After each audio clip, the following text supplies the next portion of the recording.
Up to 4% back everywhere. US Bank's Smartly card. Today we're going to talk about US Bank's Smartly Visa Signature card. What are the Yeah. basics, Nick?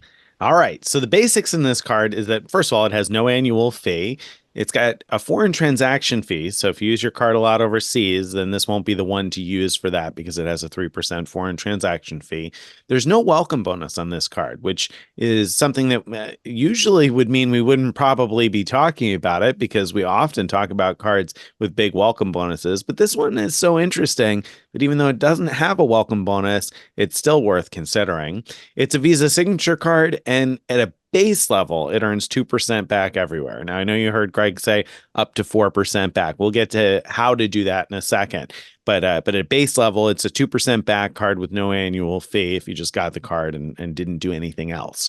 However, like I just said, you can increase the earnings with a US Bank Smartly savings account if you maintain certain amounts deposited. So if you have between $5,000 and $49,999 in your US Bank Smartly savings account, you'll earn 2.5% back everywhere instead of 2%. Which If you right have between there is right. very, very competitive. It's uncapped, 2.5% everywhere.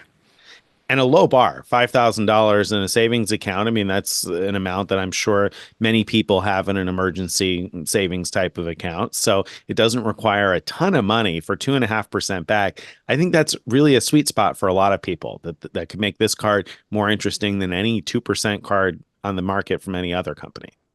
Yeah, exactly.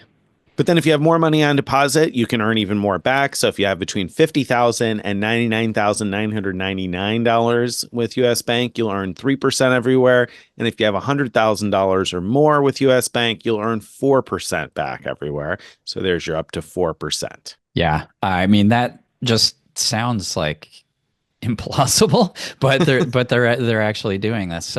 So let's talk a little bit about that threshold, the $100,000 to get 4% back everywhere.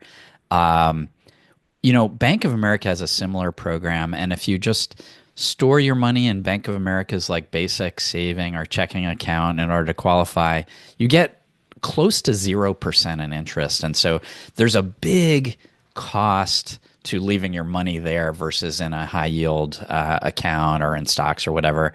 Now, there are ways around that, which we'll get to in a second, but with Bank of America. But with US Bank, the default thing is to put your money into a Smartly savings account. And you do have to have a Smartly savings account for these extra bonuses to kick in. But Smartly Savings does not have a bad interest rate. Like it's not necessarily the best of the best, but as we're recording this, 3.5% APY is competitive. Again, not best of the best, but it's up there. And but to get that percentage, it's not just opening the account and putting money in. You have to have certain other things, including having the Smartly Visa signature card. Counts as one of the things to get the 3.5%. But the other thing is you have to have a combined qualifying balance of at least $25,000. So if you have those two things, you get that 3.5% APY, and you're earning a reasonable interest rate just off the bat. Yeah. So, I Like, mean, right with that amount of money, you would be at 2.5% everywhere and earning a decent return on savings. So that makes it pretty interesting, I think, for people who are able to put that much in savings. But of course, you don't necessarily need to keep that in cash because having money invested through US Bank would also count towards those banking thresholds, right? right. So you do have to have the Smartly savings account for all this to work, but you don't have to keep your money in there. Like I think you have to have a minimum of like 25 bucks. But you could put your money instead into self-directed investing. So if you prefer money markets or ETFs or whatever, you can put your money there and presumably, do just as well as wherever else your money might have been. Maybe you have your money in an IRA somewhere. You could theoretically just move it over to U.S. Bank. So the point is like whatever yield you're expecting, if you have your money in the markets, you should be able to get that here. Some caveats. There is a $50 annual fee for self-directed investing with U.S. Bank. But there's a footnote on their application page that says that that fee may be waived if you have a combined balance of $250,000 or more. But I read a thorough review from someone on Reddit who invested 100K, who says he was not charged. The $50 fee was waived for him. He talked to multiple reps about it, who said that footnote that said it was 250,000 was wrong. That they had changed it to $100,000 threshold, and they just hadn't updated the website yet. So I think that all sounds plausible. I mean, I don't see what why this person would have had any incentive to lie about that. So if we take that at face value, then that means the 100K gets you, waived annual fee on the self-directed investing, and so you can just put your if you're just going to put your money there and leave it, then you're as good. It's as good there as anywhere else, right? Unfortunately, there are other fees. So if you're like into day trading, or you trade frequently, then you're going to worry about these fees. There's stocks and exchange traded funds and closed end funds. There's $4.95 per trade. You do get 100 free online stock or ETF trades per year. Options are $4.95 per trade, plus $1 per contract. And then there may or may not be fees for mutual funds, depending on the mutual fund. So I don't think that all sounds bad. It's just not as good as some other self-directed investing where pretty much everything is waived.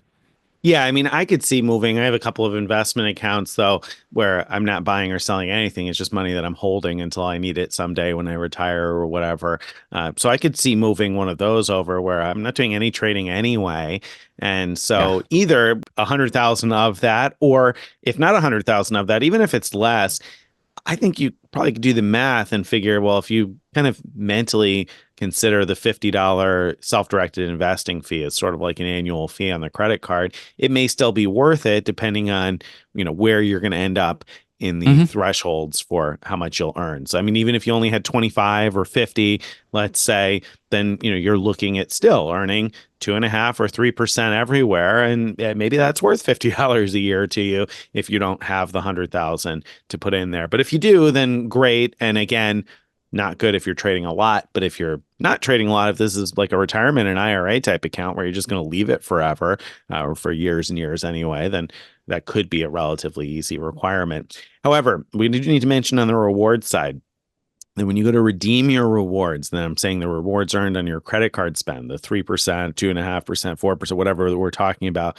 depending on the threshold you're at, keep in mind that you will only get the full value for those rewards if you redeem them for a deposit into a U.S. bank deposit account. If you redeem your rewards for things like statement credits or gift cards, things like that, it's a reduced redemption rate. So the 3% or 4% that we're talking about will become less if you try to redeem it for a statement credit on the credit card or for gift cards. You instead want to always redeem that for a deposit to a U.S. bank deposit account, it'd be your Smartly checking account or Smartly Yeah. savings account, which is not a particularly difficult requirement. It's just something you have to keep in mind. Right. No, it reminds me a lot about how all the points currencies try to incentivize you, try to encourage you. They don't incentivize you. They encourage you to like use your points for things like Amazon purchases where you're getting less than a penny per point value. And I think we're going to see the same thing here. I think we're going to see a lot of like, if you have the card, you're probably going to be getting a lot of notices like, why don't you use this at Amazon or wherever, use your rewards there. And the bad thing about that's encouraging you to use your rewards at suboptimal value. The good thing is if they get enough people besides yourself to do it, it means it's sort of funding you in a way, your rewards, because this is not sustainable. If everybody was earning, 2 to 4% back on this card and not paying any other fees and redeeming at full value, I cannot see how U.S. Bank could sustain this card. Hopefully, they'll figure out a way to make it sustainable that won't hurt any of our listeners, because they'll know how to redeem the rewards correctly. Let me talk a bit about comparing this to Bank of America. So Bank of America has their platinum rewards, elite system, where if you have platinum honors, you get a 75% bump in your rewards for certain credit cards, and it has the same threshold. The $100,000 is how you get to that top rewards tier, so that you earn the most on your credit cards. And in BOA's case, Bank of America's case, the maximum you could get as far as cash back for all spend outside of category bonuses is 2.62%. So you compare that to 4%, that sounds pretty bad. However, there are some cards that have different category bonuses, where you can earn more. So like the Premium Rewards card, you earn a little bit more for dining and travel. There's some other cards where you earn within different categories, and you can earn up to, with 100K of savings, you can earn up to 5.25% back. But those are capped how much spend you could do in those categories. But here's the kicker where Bank of America has a big advantage is there's no foreign transaction fees. So if you're going to be using one of these cards internationally a lot, Bank of America has the edge. Where U.S. Bank has another edge, though, is if you just want to do the easy thing and keep your money in their savings account, at least you're earning a decent interest rate, whereas Bank of America has, like, they list their interest rates, but it's so tiny that it might as well be zero. I mean, it's really, really tiny rates. And now with Bank of America, here's a slight advantage. You can instead put your money into Merrill Edge, and Merrill Edge has virtually no fees that you have to worry about. So if you do want to trade more often and everything, then Merrill Edge is probably a better place for your money than U.S. Bank's self-directed accounts.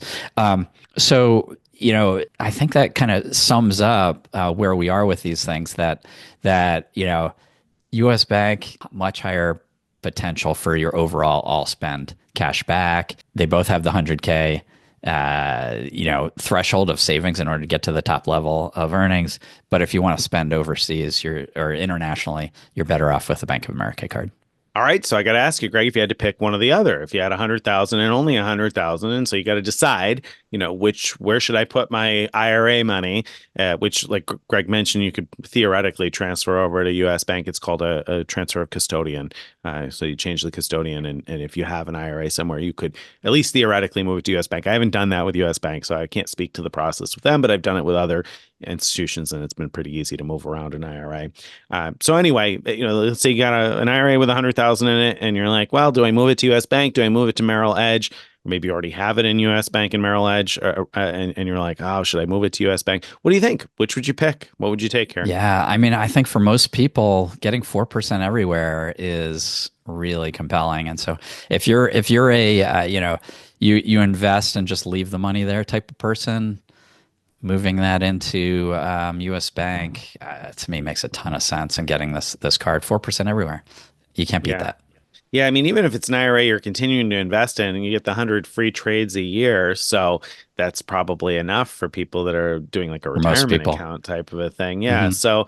So anyway, yeah, that's interesting. So now, how does this affect your perspective on other cards? Like, would you still be using some other card to earn 2x or 3x when you could be earning 4% everywhere?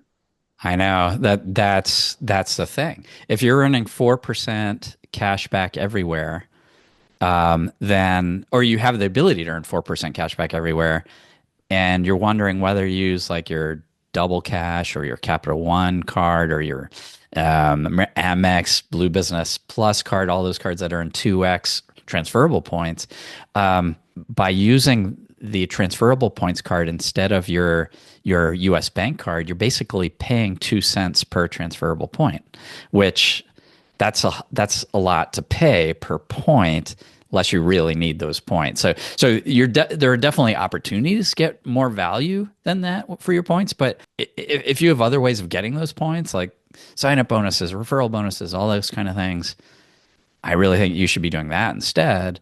and earn your cash back from U.S. Bank.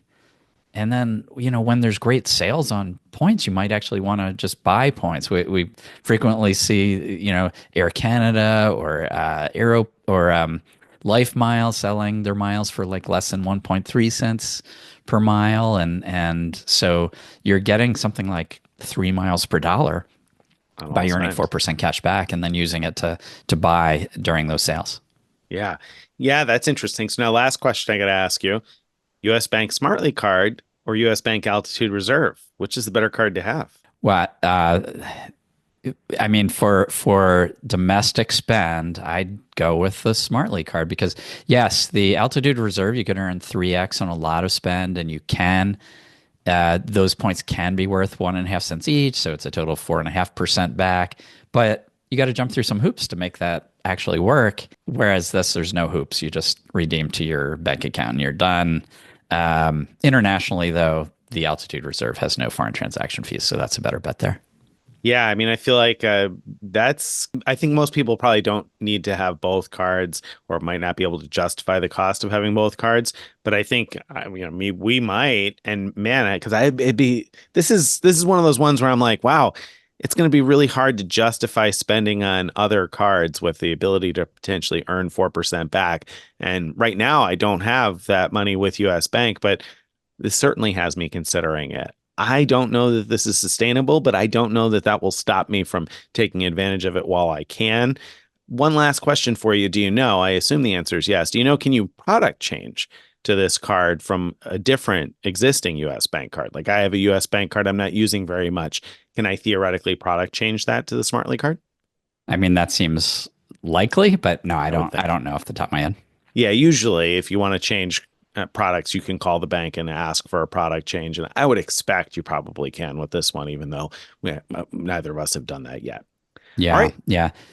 This is really great card. Potential player two savior. So I know some couples where the person who's not as into the reward stuff is being told which card to use for each type of purchase and can get frustrated when when the player one, the person who is into it, says, well, why didn't you use your gold card? You were at the grocery store. And they said, but it was for food. You told me for restaurants to use this other card, whatever. Yeah. And you could have all those fights, but now with a card like this, the player two could just have a 4% everywhere card, and then the No one fights. rule is use something else when you're traveling internationally.